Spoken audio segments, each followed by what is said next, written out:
Murphy, officer down! We are on the eve of a technological revolution. We need to give Americans a figure they can rally behind. Give your mom a kiss. Hi, baby. Too slow, boy.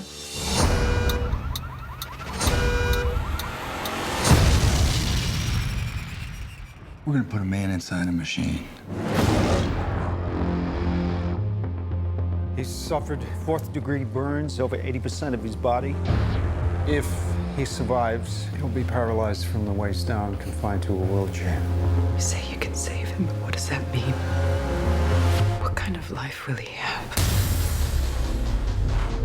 What kind of suit is this? It's not a suit, it's you. What the hell did you do to me?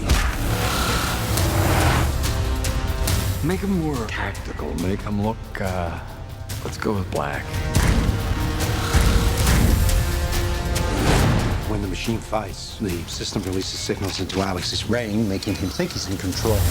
But he's not. It's the illusion of free will. I've selected 13 targets, all wanted for murder. This is the future of American justice.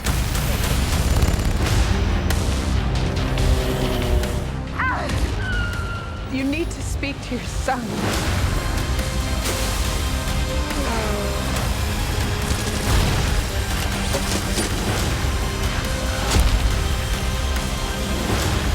Somehow, he's overriding the system's priorities. The human element will always be present. Compassion, fear, instinct, they will always interfere with the system.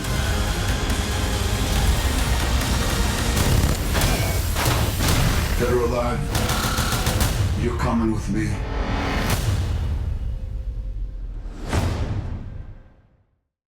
You've just had a first look at RoboCop.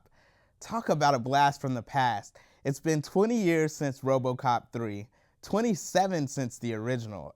Am I getting that old where now I get to see films that were made in my childhood? I guess so. So many films get recycled, but sometimes I like seeing that happen because with the cinematic technology we have now, I think the film will look amazing. That's not always true, but I have a feeling it will be with RoboCop. RoboCop is set to release February 7th, 2014. This is the 5th episode of Picture Lock, and I couldn't come up with a witty lead-in. So I'll review The Family, the new Luc Besson crime comedy, talk to local filmmakers, Chaka Balamani, Victor Omar, Trevor Krainik, Devin Gallagher, and Allison Kole. There's some partnerships in there. Otherwise, yes, that would be a long show. All ahead on Picture Lock.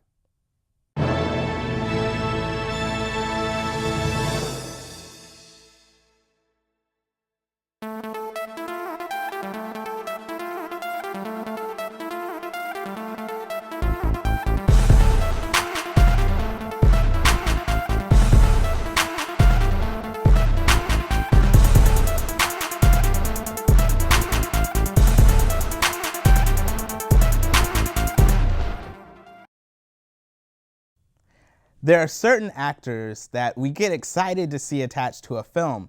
Their name alone will induce nostalgia for cinematic masterpieces that we've seen them help create before. For me, Robert De Niro is one of those names. Although it's no secret his hits have been hit or miss over the past decade, I thought a movie about him on the run from his former mob family would be campy fun.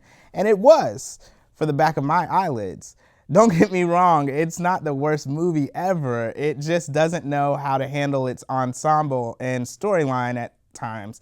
De Niro is Fred Blake, a snitch who ratted out his mob family in the States. He, along with his family, are moving into a quiet neighborhood in Normandy by night as the film opens. The Blakes are not their real name, but the bond is real and the chemistry is there as they get settled in their new witness protection home. It's apparent that Maggie, played by Michelle Pfeiffer, Belle, Diana Agron, and Warren John DeLeo have been through the drill of making a new place home plenty of times before. Wisely, we are introduced to each member of the family through their assimilation into their new community. Warren proves to be a street-smart businessman. Maggie is a no-nonsense mom who will blow up the local grocery store if disrespected. Belle proves to be the teenage girl next door with anger problems. And she got it honestly from her father, who continuously imagines or actually does violently attack people. The characters are there, but I think writer-director Luc Besson had trouble weaving their stories together. After introductions, the story is pushed forward not from compelling reasons, but muddled ideas that get us into the third act. Now, it is the third act of the film that keeps you glued to the screen. As the family starts to slowly unravel from handling problems in their own various ways, their seams get pulled back in. You can guess that the mob catches up with the family, and by their powers combined, yeah, I figured you'd get it. Besson does a great job using his signature suspense and action scenes in the closing minutes of the film. It's just unfortunate that the film can't settle on a tone and genre up until the end. The family is worth a Redbox or a Netflix rental, especially if you want to get a good night's rest. I give it a C-. You can check out the full review at picturelockshow.com. The Family, in theaters now. This episode of Picture Lock is all about local filmmakers in the DMV area. I'll chat with very talented directors and producers about their latest film and hopefully get an in-depth look at the process of filmmaking from their point of view. I met my first guest, Chaka Balamani, in 2011 when he was cast in my short film 215. It was about that time that he was starting his own production company, Harborview Filmworks. Since then, I've seen his career morph and grow from actor to director to writer to producer. The titles keep going. He's acted in over 30 films since 2000, with the list of director growing as well. Chaka, welcome to the show. Thank you. My pleasure. So, before we get started on Second Thought, I always like to start at the beginning. So, how did you get into film? Well, I first started acting in film. I was on a short film by Paula Matabani, who was working up at Howard University.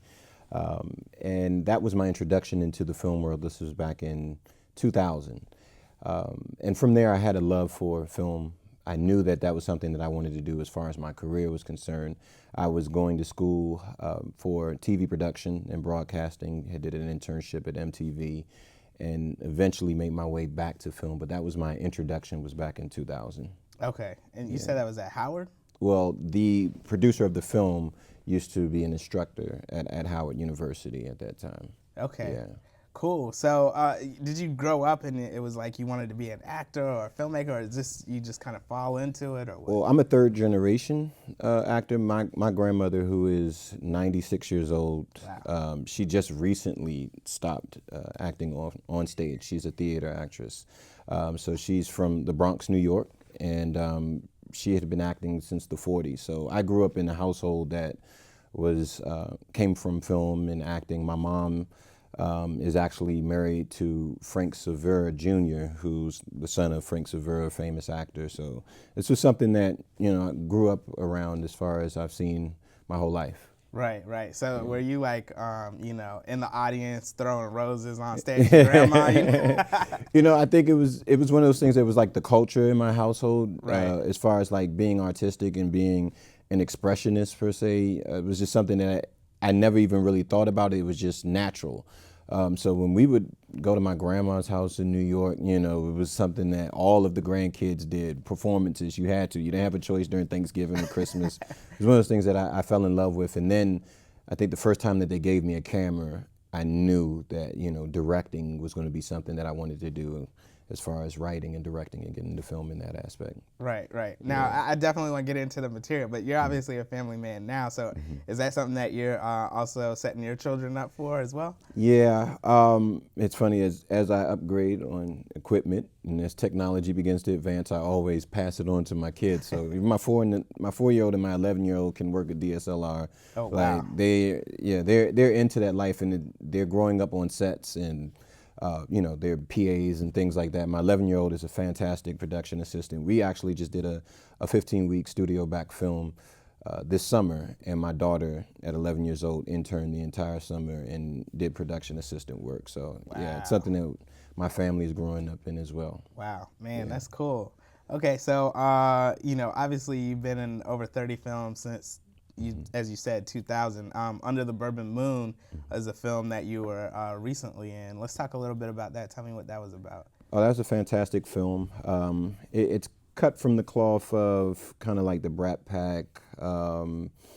It's one of those films where a group of friends that comes together every year that met in college, and they kind of reunite each year to catch up on how things are going in life. And this year's a little bit different because a lot of things unfold and some issues are exposed.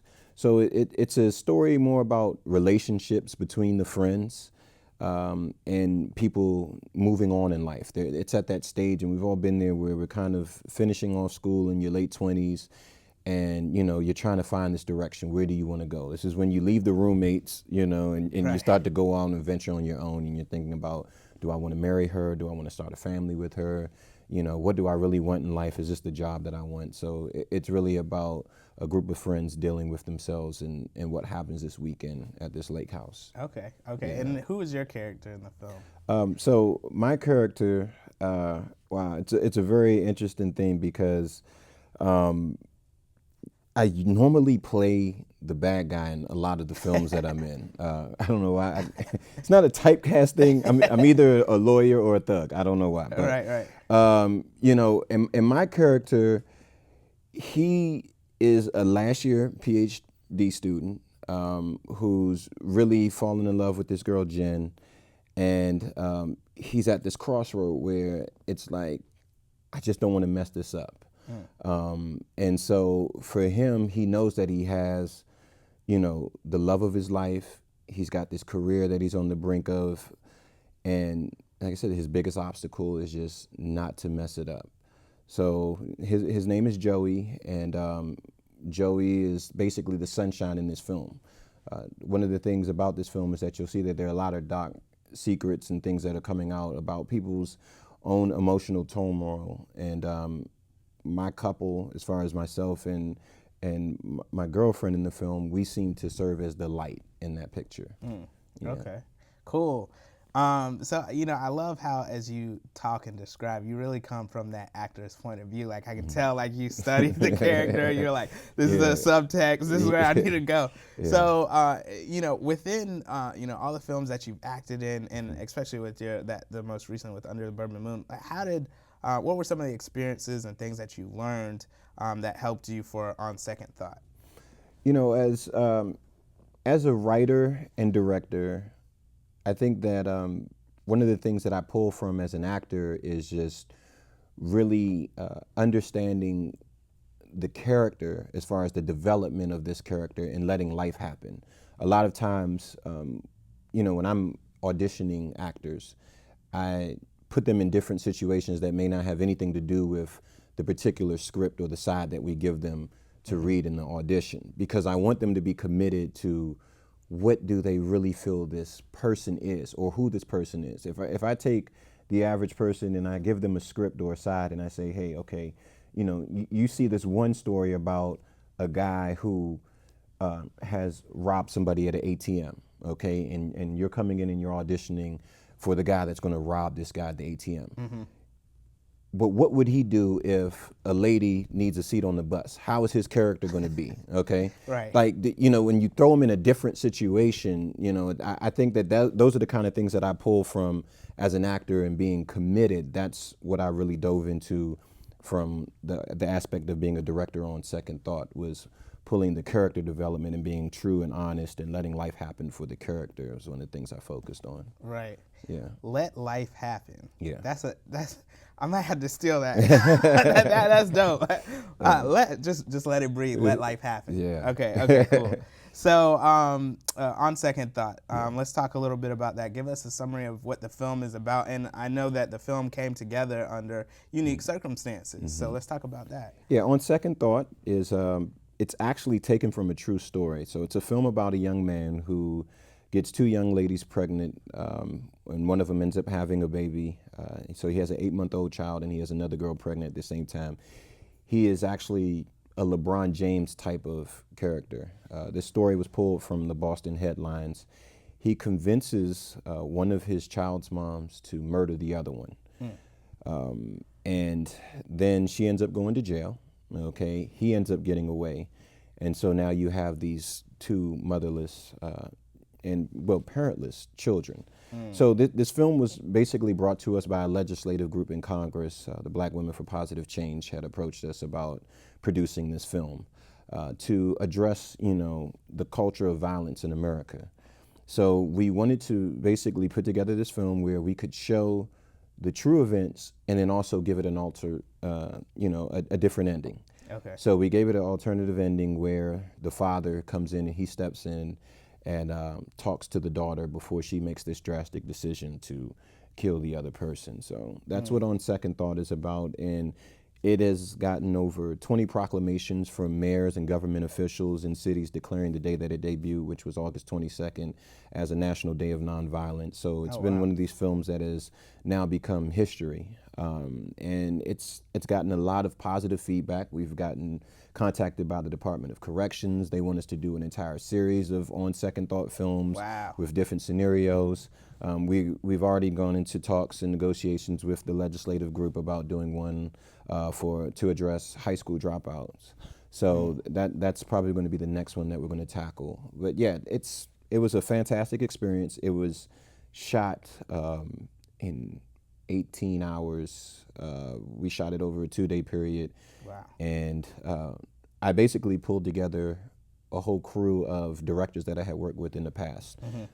It just an experienced team to come in and say, hey guys, we're going to work under day rate. Let's go in, let's knock this out. And I just put together a team of professionals, and we had some fantastic actors, and it's really gotten some fantastic feedback. So now we're in our festival run with it. Okay, Yeah. great. Yeah, it looks amazing. Thank you. Lighting, everything. I mean, I was very impressed. Thanks. Technically, what did you shoot on? Lighting, things like that. With the limited budget, we ended up shooting DSLRs, 5Ds, Nikons, and mostly, the Aries lighting systems, and a lot of filter work. I use, my DP is Stuart Hoyt, and he's a fantastic kid. He came out of the Art Institute of Washington, and I've worked with him for about 3 years now. So he does fantastic lighting. He's just really one of those young, talented kids that can do it all. So we ended up shooting on the DSLRs and, kind of added some grain to give it a little bit of the film look, and worked a lot with filters, and just really wanted to play a lot on the moods because it was a under 20-minute film, but it was such an intense topic. Right. We did a lot of mood settings with the lights. So, and you wrote the film, right? Well, we co-wrote it. Okay. Basically what ended up happening is, initially when we got it, the executive producers had approached us with the treatment saying, hey, here's the idea that we want to do, this is the storyline. And then there was a challenge because they're in their, mid-50s to late 60s, so they had put together somewhat of a treatment in a script, and they approached us and said, hey, we want to produce this, and we were saying, okay, well, we can turn it into a screenplay format. So what we did is we took what they gave us. They had someone in LA come through and kind of change the dialogue a little bit to make it more current, and then we put it into screenplay format. And what we did as producers is we came in and we said, all right, well, we're going to open this up. We're going to add a CSI scene. Let's impact it. Let's open up the scene. And we put in a crime scene. We added a coach. We added a mom. We added a sister. Put it in so that it actually all came together. So that was our role as far as writing, putting it more into an actual film screenplay format for them. Okay. Yeah. Is there any place that we could check it out now, or is it, like you said, on this festival run? Right, so it is on its festival run. It's going to be in the Southwest Art Fest, which is September 28th. You can see it there. It'll also be in the Real Independent Film Festival, which will be at West End Cinema. That runs from October 11th through the 17th. So it's actually going to be screening on October 17th at 7 p.m. at West End Cinema. Okay. You can take a look on YouTube. The On Second Thought behind the scenes is up, so you can get an inside look at the making of the film. And that was actually produced and directed by Harold Jackson. He did the behind the scenes coverage and put that together for us. So. Nice. Yeah, as we going through festival run, you can check it out at harborviewfilmworks.com. You can get more information on different screenings nationally. Okay, great. Yeah. And just tell us a little bit about your company before we sign off. Sure. So Harborview Filmworks, my wife and I are co-owners of that, and We have been working together since 2011 as far as the film industry is concerned. We actually first got our start. I interned at MTV, she interned at BET, and then we went into TV pilot production. We started doing some pilot work for local writers and producers, and then we moved into film. So right now what we're currently working on is we have a trilogy called Passion at 52. The director's reel, if you look it up, Passion at 52, my director's reel for the first part of the trilogy is up, and we will be finished. We are down to our last 5 scenes. So we wrote, co-produced, star in that film, and we've been shooting since last year. So it's been about a year in production. So we're down to our final 5 scenes. We'll be wrapping up in December. And our next project is going to be, we're looking at doing a kids film. Oh, wow. Yeah. So that's cool. Camp Day Moon. So you can be on the lookout for that. Yeah. Is this going to be a feature? Yeah, we're going to do a full-length feature. Okay. And that'll be our last one that we're going to do on the East Coast before we move over. Our plans is to move over to the West Coast in 2014. Wow. So. Wow. Yeah. Man, it's like that, man. Yeah. All right, you know, save me a spot on the couch or something. Yeah, definitely. So really quickly, it sounds just kind of like, you know, right now you're in the indie filmmaking scene where you kind of do it as you go. I'm sure you probably got like a 9 to 5. Is that the case? Yeah, I have a 9 to 5, and it's funny because when you're working in independent film, it's like I have a 9 to 5 and then I have a 5 until 7:30 in the morning. Late nights and early mornings is really how it works. Wow. I basically use my job as my executive producer. Yeah. You know, I go to work and I'm funding the majority of my projects that I'm doing as far as my wife and I at Harborview Filmworks, we use our jobs to fund our projects and our ideas. And I think that one of the important things is that when you're looking at budgets in the independent world, that you're willing to, you know, take the knee as far as not rush it. You know, I don't want to compromise and sacrifice my actual artistic value for my film, you know, just to get a film out. So I would rather take 2 years to shoot the film the way I want. If it takes me $10,000 to get the National Building Museum, then I'm going to get $10,000 to shoot it. Right. You know, I won't compromise and shoot it in someone's basement and, you know, call it a boardroom. Right. So yeah, those are the kind of things that I look at as far as an independent. The struggles that you have to go through is just patience. You know, one of those things that we learn. But my wife and I have been blessed to have some supportive producers on board, and it's been a fantastic journey. And like I said, we just recently did a full-length feature, which is 6 Hearts, 1 Beat. That'll be debuting in November, and that's under Sanjata Film. So that was the first studio-backed project, and that was 15 weeks over the summer. So that was definitely a fantastic experience, and was co-directed by Frankie Jackson Jr. Nice. Well, Chaka, man, I mean, that's an inspirational story. I mean, you know, that's how we got to do if we really want to get our art out there. Yeah. So thanks again for coming on the show, fantastic. man. I definitely Thank you appreciate for having it. me. Yes, sir. All right. We'll take a short break and be back with the directors of Justice League Dark, The Gathering. Stay tuned. Again, thanks for tuning in to Picture Lock, where we focus on film. Now, growing up, I used to watch all kinds of cartoons, comic book films, collect comic books and cards. While back then, our heroes usually laid on a platform and were keyed onto a sky background to look like they were flying, times have changed in cinema. Heroes can have powers that look realistic on the big screen. It's apparent with the recent superhero movie Surge that Hollywood sees the value in these stories and characters of comic books and graphic novels. My next guests are emerging filmmakers in the DC area with a passion for the DC universe. So much so that they're making a fan film about heroes you probably haven't heard of. Victor and Trevor, welcome to the show. Thank you. Thank you. My pleasure, guys.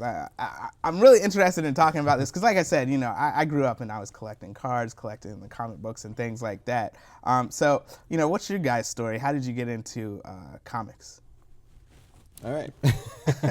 Well, I've been into comics for a really long time. It all started when my dad went on a business trip and he brought back 2 comics, one for me and one for my brother.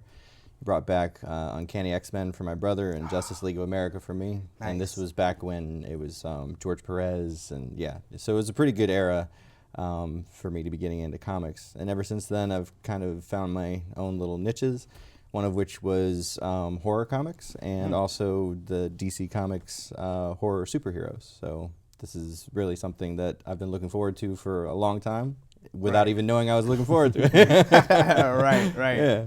How about you? Myself, a cousin of mine, he's an artist. He actually introduced me to comic books back in like right in the beginning of high school. But it was more Marvel and independent comics Image, because he was more into the actual artist's work, and that's more their thing as far as Image, is having artists, own their work and actually be their creators and their own editors and just monitoring their own stuff, not being told what to draw but doing it themselves. So he was really into Image, and so that's where I started with, I think my first comic book was Brigade Number 1. Yeah. Wow. Yeah, that's going way back. That's 90 something. Anyway, yeah, Brigade Number 1. Then I got more into Marvel and Adam Warlock with Ron Marz and Jim Starlin with their run of it in the mid 90s. So I'm more of a Marvel man. He actually introduced me more to the DC side of things. Okay. Because for up until I met him, I was mainly Marvel. Like really no DC. If anything, it'd be Image or Marvel. But yeah, that's right. Yeah, that's how I am. I'm more Marvel, and I'm not really as much acquainted with DC. Because, like I said, honestly, you guys might name something, and I don't even know what you're talking about. Usually, at the end credits of these films, I look to my friend to the side and say, like who? Okay, who's that guy? What does that mean? What does that mean for Captain America? Yeah. So obviously, explain what a fan film is, and then after that, why don't you tell us, when did you fall in love with comics? Because obviously, if you guys want to make a fan film, you have to love it. Mm-hmm. Well, a fan film is a nonprofit film that is basically driven by the passion of the filmmaker. I mean, it's whatever the subject matter is, they love it, and that's why they're doing it. They're not doing it for money or anything like that. They're doing it because they enjoy it, and they just want to see it on the big screen. A lot of times, a lot of fan films are for games or comic books or something that just haven't been made yet. I mean, we usually get Superman, Batman, Spider-Man, but there are other superheroes outside of that, that a lot of people want to see. So, I mean, like ourselves, we just wanted to see these characters. So that was one of the things that drove us, just the love of these characters and wanting to see them, actually live action. Yeah. And there's no motivation for us to sell it as a DVD or get any spotlight that way. It's really just because we wanted to see the story ourselves, and that's kind of how we wrote the screenplay too.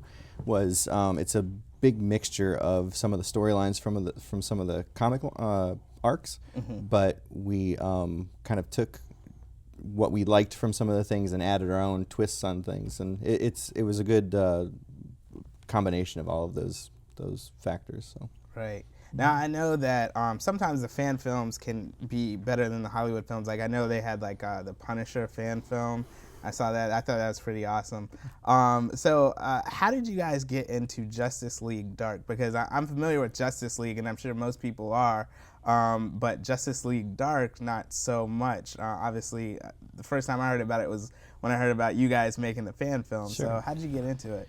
Well, yeah. Well, let me, Sure. because he introduced it to me, so I'm just gonna briefly. I mean, it kind of stems from his love of horror, but he introduced me to some of these characters, and that's where it is for me. There are some of these characters on here that you can read a lot of their old books, DC as far as DC, but they don't have them in the more modern contemporary books. But yeah. Justice League Darks brings back some of those old characters that he introduced me to once we started all this. So that's for me. That's why I liked it. Yeah, that's why I jumped on it. Yeah. So sorry. Yeah. No, it's fine. So DC Comics recently did this big relaunch, and they called it the New 52. So they're making a stopping point to all of the classic storylines they did for the first 75 years of them publishing. And New 52 was kind of like a jumping on point for all of the new readers that they were trying to get. And one of the titles that they put out at that time was Justice League Dark, which was the idea of taking all of these supernatural characters and putting them together on one team. And you have characters like John Constantine, which was from a comic called Hellblazer, which was one longest running comics of all time. It had 300 issues. It just stopped. Wow. And then they had characters in there like Swamp Thing, the Phantom Stranger, Madame Xanadu, Zatanna, all of these characters kind of interacting with each other. So we figured this is kind of a cool idea of having them all on this one team, but we aren't necessarily doing the storylines that they're doing with the new run, where we're using some of the designs and some of the right, exactly. We're going with kind of the classic characterizations of these characters that we really liked, and the kind of the things that I was pointing out to him, some of the old Jim Aparo storylines for Spectre and things like that. So you're kind of pulling from it, but making your own thing. We're definitely trying to make it our own thing, and then of course the thing that we don't talk about too much, but is a real fact, is that Guillermo del Toro is actually putting out a movie here in the next few years. He's made it very well known that he wants to. It's his passion project, and that kind of was another thing that made us re-examine the whole property. And we say, well, he's going to be doing this big movie, but it's been stuck in development hell for the past little while. Right. So we're like, well, if he's going to take his time making it, why don't we do it and see what we can do with it while we wait? So that's part of it too. So can you guys give a little summary of what the film is going to be about? Or I know you guys are kind of keeping some things. Your answer is kind of a cool segue, because I mean that's one of the things with our project that's kind of different from what we would assume what would be different from like Guillermo del Toro's or anything you would actually see big budget, is that our characters aren't crazy costume, these are average, everyday looking people. I mean, there's one person that's actually in costume but he's a ghost, so it's kind of hard to avoid that. Right? Other than that, everyone's pretty much, you'd see somebody walking down the streets of New York and you wouldn't, bat an eye or turn a head to them. Right. And that's kind of where we were going with it, where we wanted to keep it gritty realism, dark, kind of, film noir, but, of course, still superhero elements, but not superhero-y, not, guys in spandex and tights and whatnot, but still special effects, but not special effects oriented, still story-based. Right, right. Yeah. So talk about that. How important is outlining to your writing? Because, I'm sure to pull from all these different other storylines, you gotta organize all these things, so how important was the outlining, and did you guys outline, or what? Well, the thing is, our friendship is we love movies. We both, that's what brings us together. We love movies, we love comic books, and we love talking about them. And we've basically been doing this for the past 4 or 5 years that we've known each other. We've talked about a movie that, broken down why it was good, what was bad, right. How could it have been improved, and then, this is what we would have done, this sort of thing. And we've done it so many times, it got to the point where it's like, well, why aren't we doing it, Right, right. Why aren't we doing this? So, the process was something more long-winded than we, unbeknownst to us both, but, it was long-winded, but we started this a while ago, and then one day we just, if you want to pick up from there, just decided to. So again, as he was saying, a lot of the conversations we have really come from what's not being done right, and why is it that these studio executives cast this person, and why is that such a horrible idea, and why didn't they just do this storyline, or why didn't they explore this with the character, and almost like a disservice to the fans sometimes. Right. So we wanted to do something where we were very, very passionate about the property, passionate about the characters, and we knew these characters up and down because we've been freaking out about them for the past couple of months. So it started out where Victor had he wrote a screenplay, a full-length movie, and he asked me to read it, and I did, and then I gave him some notes, and we started doing a little bit of rewrites on that. We said, this is really cool, but let's see if we can do a smaller project first and kind of like get into that. So we started talking about really it was going to be like using some of these characters, and then we're like, well, wait a minute, there's this character, and this character, and Justice League Dark is a thing that DC's doing right now, so we kind of just took that mantle, it should put it into there and kind of plug and play with that. So as far as writing the storyline, it was really, and I know this is kind of a hack way of saying it, but it was really an organic way of writing where we took some of these elements and kind of it just went And by the end of it, we had the screenplay. We started out with, I think it was like an 8-page screenplay, and we're like, oh, we're just going to do this a 5-minute movie. And then, of course, after a couple of rewrites, it boosted up to like a 12-page, Right. which it was really easy to do that, and it was more just kind of filling out the things that were missing instead of adding things just to add it. We really did want to do it as a 5-minute film, but then we're like, all right, it makes more sense now as a 12-minute film. So now, real quick, a question before you guys obviously have an Indiegogo campaign out right now for the film, but you kind of touched on it. Comic fans are some of the most loyal fans, but then like you said, like if you don't get it right, they can go berserk, right? Oh yeah. So, so talk about the pressure of like getting it right. Obviously, you guys, I'm sure you got a little pressure on, just to get it right. Right. Well, I think that's kind of one of the things is like we feel like we have gotten it right. I mean, I don't know. I know for me, like I feel like we've gotten the tones of the characters, of the world, of what we're trying to do. Like it's there, so you can see it and you'll feel it. But for me, I feel like once you see it, you're gonna enjoy it. There's no way you can't not, because it's a good story. I feel good about it. I can't. We did our costume designs based on some of the more modern designs. Not exactly, but we're trying to make it as close as possible to those designs. And we actually premiered some of them at the Baltimore Comic-Con last weekend. And the reception was really, really good. And we put some pictures up. And actually, the artist of the series for the New 52, Mikael Henning, he contacted us and said, you guys did a really good job with this design. I can't wait to see what you do. And that was a really good feeling, a really good shout out. And so it kind of let us know, okay, if he's saying that you guys are doing pretty good, then we're obviously doing something well. Exactly. It's crazy because shout out to Jeffrey K. Lyles, LylesMovieFiles.com.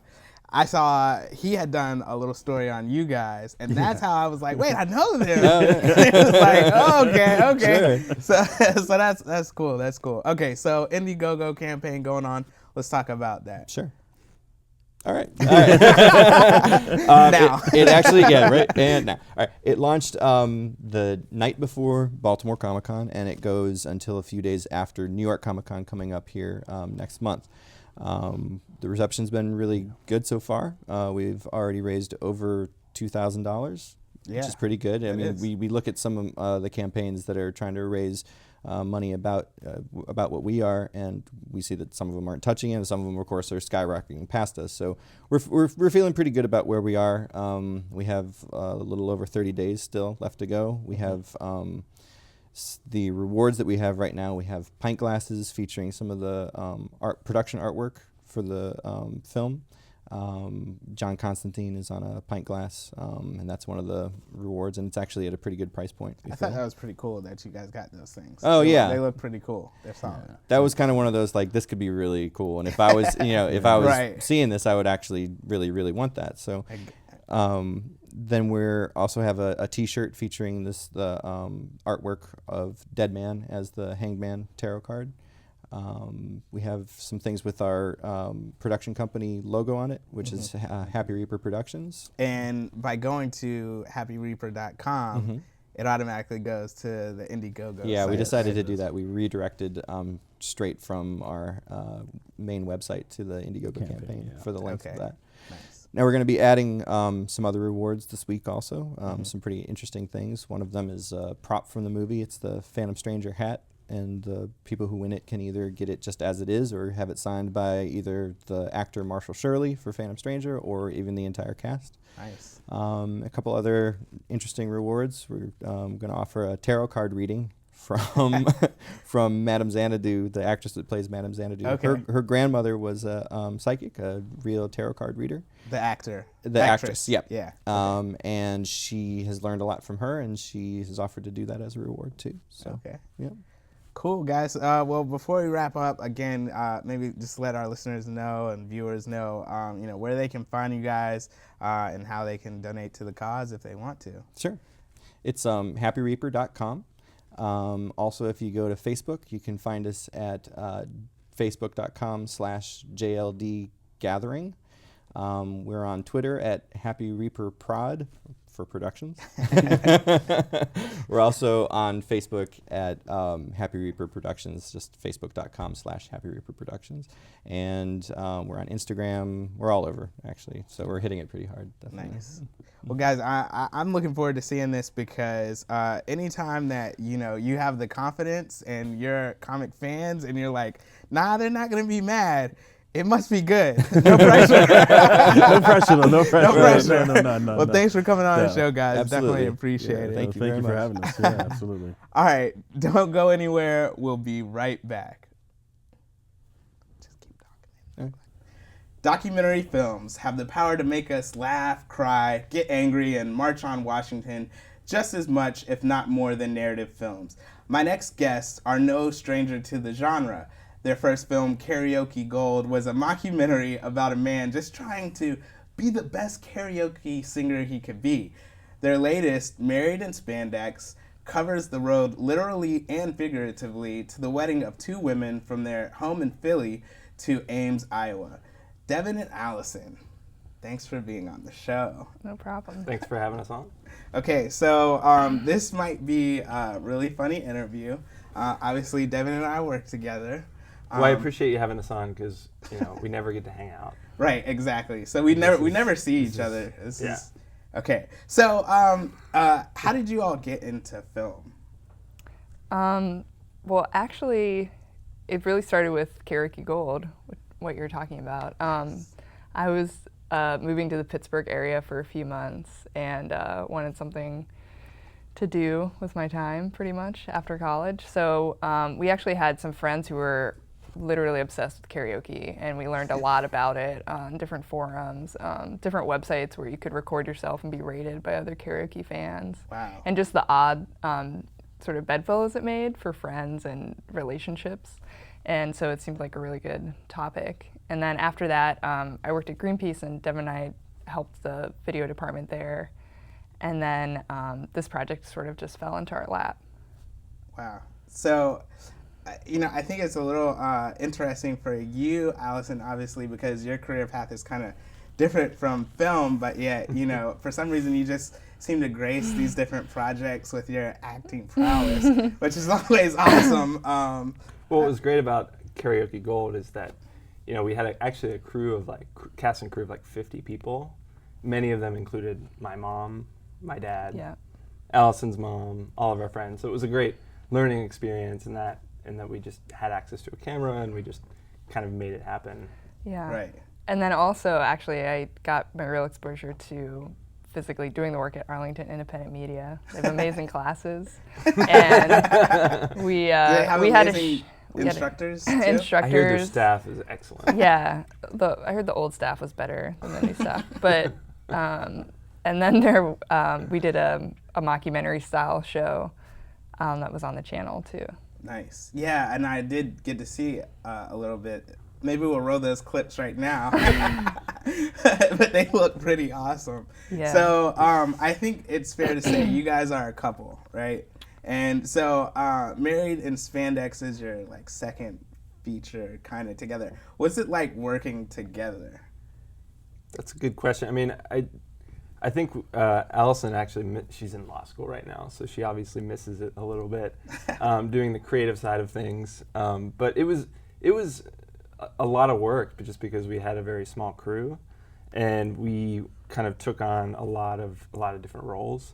And Allison kind of took on more of the creative side as far as the content, as far as what was going in to the actual pictures, and I took on a lot of the technical, shooting of the cameras, editing of the film, the actual hands-on.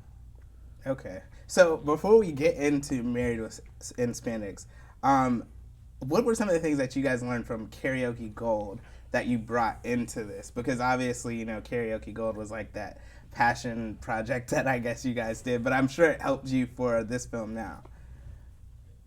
Yeah, I think what Karaoke Gold was actually just letting people be as natural as possible. So we didn't have actors, so it was like a documentary in a lot of ways, And so a lot of long interviews and understanding how to phrase questions for me, that was important to develop before we did Married in Spandex because we were so short on time. We had to get it right the first time. Right.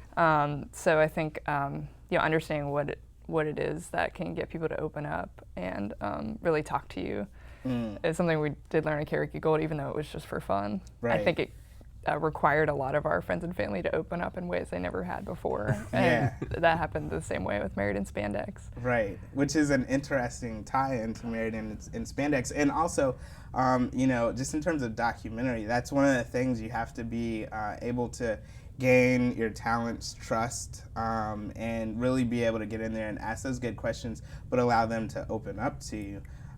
So tell us about Married in Spandex and how it came to be.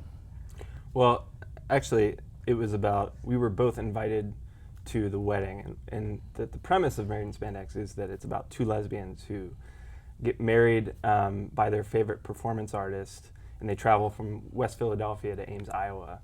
And we were both invited to the wedding, and we were just going to make, because of our background somewhat and my having access to cameras and things like that, we were just going to make a wedding video for them. And it was about 6 weeks out from the wedding, and the wedding itself was kind of snowballing, getting bigger and bigger, and more family was coming. It was initially going to be just a road trip with, 10 of their friends or whatever. And then there were performances planned and things like that. So we definitely thought it might be something worth capturing. So yeah, definitely. I think it was like the debates over email about which gold spandex jumpsuit the main bride's mamas, or the bride's mamas, and I was the main bride's mama. Things got confusing, and I just thought that this is going to be a really fun ride, and other people might want to come along with us. But then I was actually reflecting the other day about what really actually started the idea, and the idea for the wedding video actually kind of came from Devin, because I think he was thinking to himself, what am I going to do in a passenger van with 8 lesbians? And I don't know what I'm going to do. I don't know how I'm going to fit into this situation. Right, they were so I'll just film it. Yeah. They were also offering. I'll do y'all a favor. If you guys want to be a part of the wedding in any way, and I was like, well, I can definitely bring. Yeah, Devin was like, I volunteer to work. That's how I want to be involved. I love it. So, but yeah, it was going to be about 8 people, and then it ended up being about 60. So it turned into a destination wedding in a warehouse in Ames, Iowa. Yeah. And most people had never been there in their entire lives. So. But I think it's also important to note that Allison's sister is one of the brides, and that was obviously the tie-in that we had, and that part of what made it to me interesting is these family dynamics that kind of you showed who your family dynamic when you have to do something that's really kind of out of the box, and you're kind of maybe asking for them to drive to Ames, Iowa, and that they don't really know what they're in store for. And I think that that gets shown throughout the film. So yeah, and I had the pleasure of watching it. I think it was on Hulu Plus when I saw it, which we'll get into that because I think that's pretty awesome to actually have distribution in that form. But Allison, for you, obviously on the cutting room floor, what's that like where you have to choose kind of wisely, like what you want to show of your family, how much do you want to reveal, how deep do you want to go with the questions, things like that? What was that like? I think, what was really interesting is, like, when you're applying for grants and things like that, they tell you to write the story before it even happens when you're doing a documentary. And this was a situation where I really, maybe because I knew everybody so well and I had the rundown of what was going to happen, it actually really unfolded the way that, we had pictured before. So as far as the privacy issue, I think based on feedback from other people that we had running camera at the event, they said, we turned the camera off a lot more than, let's say, reality shows or other documentaries they've been a part of. But, to me, there was a clear line. It was about, the principals and the people involved and how comfortable they were. Right. And just checking in with them. So it wasn't really my decision, So it was about the filming process. So if we didn't have it because it was private, we just didn't have it to work with. So there wasn't a lot of decisions in the editing room. What was, I think, something is that, we had a lot of difference of opinion with our editor, which was great, actually, for making a good final product. But about the length, you know, she thought it should be a short, like 20-minute piece, and I was pushing for a longer, bigger story. And I think that was actually most of our discussions and editing. Okay. Now, I guess you could kind of talk about this a little bit, but obviously when you're doing a documentary, sometimes you have to turn your subjects into like characters, right? So your sister is more of the laid back person. There's this one shot, and I was telling Devin about it. I don't even know if you guys realize you got it, but it's right before, I think, the wedding, and she's in the mirror, and somebody's like fixing, I think, her tie or something, and from this side, you just look at her and she's calm, cool, collective. But if you look, there's a mirror, and you can look in the mirror and look at her hand, and it's like kind of like shaking, like she's going like this, like she's really nervous. So I thought it was really kind of cool. You guys might not have even, that's just my cinematic, that's what picture love. But I thought it was really cool. It was really interesting just to see. I think you guys did a great job of character development. And, you know, you hate to call, you know, your sister a character, but, you know, in terms of character development, you're really able to fall in love with the characters as they go through this journey. So talk to me about any favorite memories that you have from shooting. I mean, there was so much stuff that we weren't able to include. I mean, we shot pretty much the whole day with 2 cameras the day of the wedding, and we had a second camera operator. And there was just so many little moments, particularly because we had Leslie Hall, who's this, you know, very flamboyant, wears spandex jumpsuits, raps, Midwest diva, you know, just very interesting character. And the whole time she was mic'd, so we were recording audio from her, and we had so many little moments with her. On top of, you know, there was a dance troupe that came from Philly that performed like 4 numbers, and they drove just to be at the wedding and then drove back to Philly that night. And so it was kind of more, you know, the spectacle itself was kind of really interesting, and how people reacted to it and how people, you know, coped with it, or, you know, enjoyed themselves, or it was just fascinating. You know.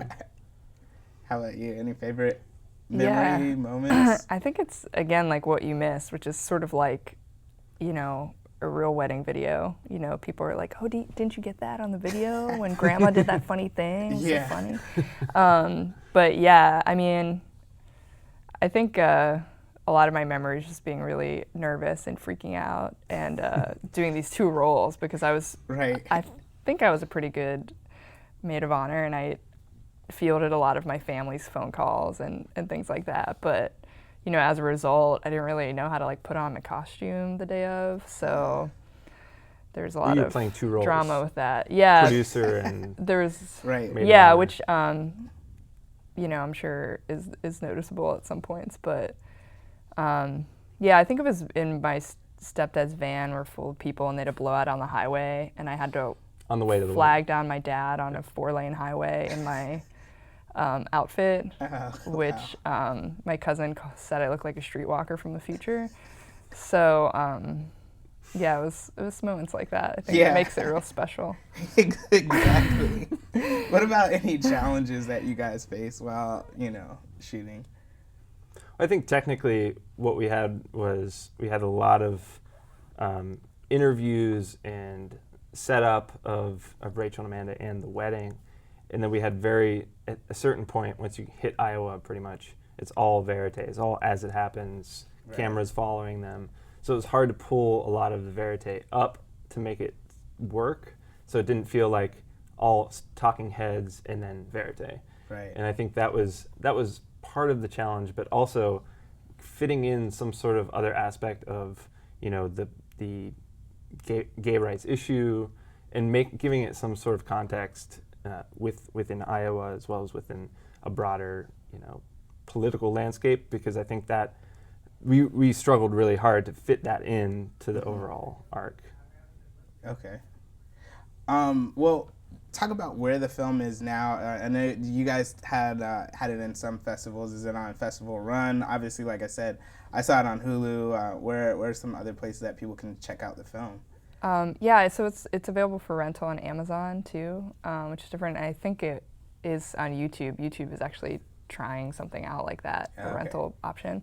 But we don't have any screenings set up now because, you know, people can access it. But I think we did about 22 screenings in different places, and we were even able to go to Ireland with it, which was interesting for me because I didn't know how it would translate. But apparently spandex is funny over there too. And spandex. Yeah, it was great. We did a lot of different festivals, from women's festivals to LGBT festivals to just really, you know, cool indie fests in Iowa or other places. And I really enjoyed that because people come up and talk to you about their experience, since it is a personal story. Right. Was there any good stories or, you know, people that you met along the way? Meeting the other filmmakers was really great. There's all kinds of different people out there making really amazing stuff in different formats. I mean, I was really impressed with the animators in Portland at the Women's Festival.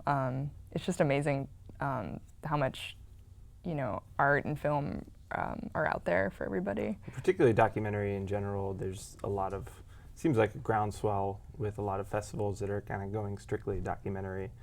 And, you know, usually it's a kind of like us, people that may or may not have any skills in video that are, you know, it's a passion project and they're just going to do it come hell or high water. Yeah. And so there's a lot of that where people are just, they're out there doing it because they have to. You know? Yeah.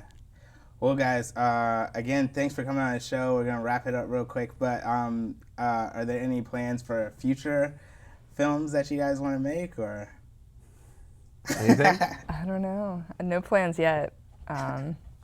Allison says every day she wants to quit law school and make another movie. No. Nice. He's ratting you out. Yeah, I mean, I think it's something that, you know, worked out for us is that you have to wait for the right story sometimes. Yeah. And so nothing right now, but well, what's the website for Married in Spandex? It's marriedandspandex.com. Yeah. All right. Cool. Well, guys, thanks again for coming on the show. It's been awesome Kevin. talking with you guys. Yeah. Finally. Right? I know. It's about time. Like, this is the 5th episode. What happened? All right. That's all for this episode. I'd like to thank my guests for coming on the show and giving us insight into their lives and the filmmaking process. You can find Picture Lock on Facebook and Twitter. Don't forget to log on to picturelockshow.com and subscribe to our email for movie reviews and news. And if you're interested in being a guest on the show, you can find out how on the site as well. Until next time, I hope you stay locked on film.